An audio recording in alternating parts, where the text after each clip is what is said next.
பெரியவா திருவடிகளே சரணம். நம்ம வீட்லேயோ இல்லை நமக்கு தெரிஞ்சவங்க வீட்லேயோ 30 வயதை கடந்துமே, இல்லைன்னா ஒரு சிலருக்கு 35 வயது கடந்துமே திருமணம் ஆகாமல் கஷ்டப்படுவாங்க இல்லைங்களா? எல்லா வசதிகளும் இருக்கும், எல்லாமே இருக்கும், எல்லா தகுதிகளுமே இருக்கும்.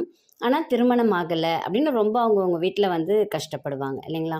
அவங்களுக்கு இன்னைக்கு ரொம்ப எளிமையான ஒரு தாந்திரீக முறை தான் நம்ம இன்னைக்கு சொல்ல போகிறோம். முக்கியமாக பார்த்தோம்னா ஒன்று சனி பகவான் இல்லை கேது பகவான், இவங்களால தான் நமக்கு வந்து தடைகள் வந்து அதிகமாக வரும்.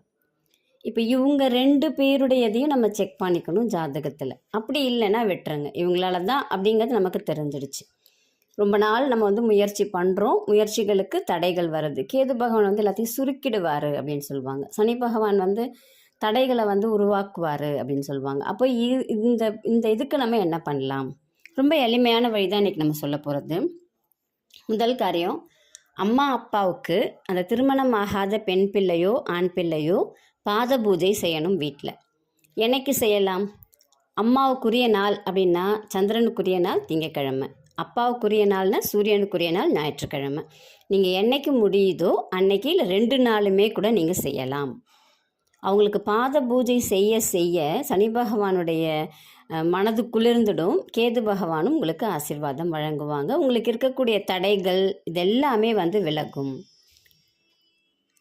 ஆண் பிள்ளைகள் என்ன செய்யலாம் அப்படின்னாக்கா, கோயிலில் திருப்பணி செய்யணும், சுத்தம் பண்ணணும். கோயிலில் தொடர்ந்து 48 நாட்கள் நம்ம வந்து அசிங்கப்படக்கூடாது. ஒரு சிலர்லாம் பார்த்தோம்னா கோயிலில் செய்யறதுக்கு ரொம்ப ஏதோ செய்யக்கூடாத வேலையை செய்கிற மாதிரிலாம் யோசிச்சுட்டே செய்கிறாங்க. அந்த மாதிரி யோசிக்கக்கூடாது.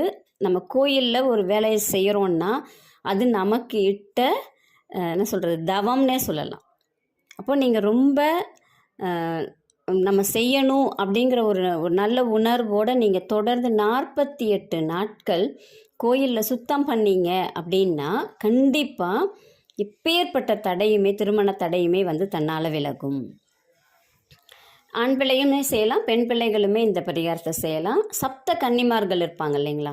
அந்த சப்த கன்னிமார்களுக்கு நீங்கள் போய் அபிஷேகம் பண்ணி அந்த சப்த கன்னிமார்களுக்கும் நீங்கள் வந்து ஆடை கொடுத்து ஒரு பூஜை பண்ணிட்டு வந்தீங்க அப்படின்னா கண்டிப்பாக திருமண தடைகள் விலகும். இந்த 3 பரிகாரமுமே நீங்கள் 30 வயதை கடந்த யாருக்கு வேணாலும் செய்யலாம். செஞ்சீங்க அப்படின்னா கண்டிப்பாக மிக விரைவில், மேக்சிமம் பார்த்திங்கன்னா 3 மாதம்தான், அதுக்குள்ளார அவங்களுக்கு திருமணம் நடைபெறும். இது வந்து உறுதியாக சொல்லலாம். இது வந்து ஒரு ஜாதகப்படியும் சொல்லலாம், கோள்கள் படியும் சொல்லலாம். தடைகள் எப்படி விலகணும் அப்படிங்கிறதுக்கும் சொல்லப்படுறது. ரொம்ப எளிமையான வழி தான், ஆனால் நம்பிக்கை வேணும் நீங்கள் செய்யறதுக்கு. இந்த சப்த கன்னிமார்கள் அப்படிங்கிறதும் கேது பகவானுடையது தான். அந்த கேது பகவானை நம்ம ஐஸ் வச்சிட்டோம்னாலே, கேது பகவான் நமக்கு நல்ல அறிவை கொடுக்கக்கூடியவர், ஞானகாரகன். அவர் நமக்கு வந்து என்னென்ன செய்யணும் அப்படிங்கிறத சுருக்கிடுவார். அவரை நம்ம குளிர வச்சோம் அப்படின்னா நமக்கு விரிவுபடுத்துவார். இதுதான் இதில் இருக்கக்கூடிய சூட்சமம். யாரை நம்ம ஆக்டிவேட் பண்ணணும் அப்படிங்கிறது தான் இந்த பதிவில் நம்ம சொல்லியிருக்கோம். ரொம்ப எளிமையான வழி, பயன்படுத்திக்குங்க.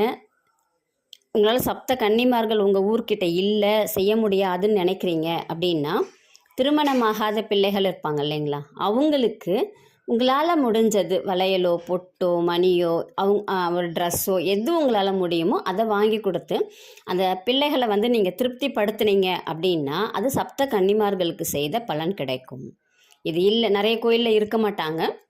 இப்போ நம்ம தேடி போகணும், ஆனால் நம்மளால் தேடி போக முடியலை அப்படிங்கிறச்ச நீங்கள் இதை செய்யலாம். கண்டிப்பாக நல்லதே நடக்கும். நன்றி, வணக்கம்.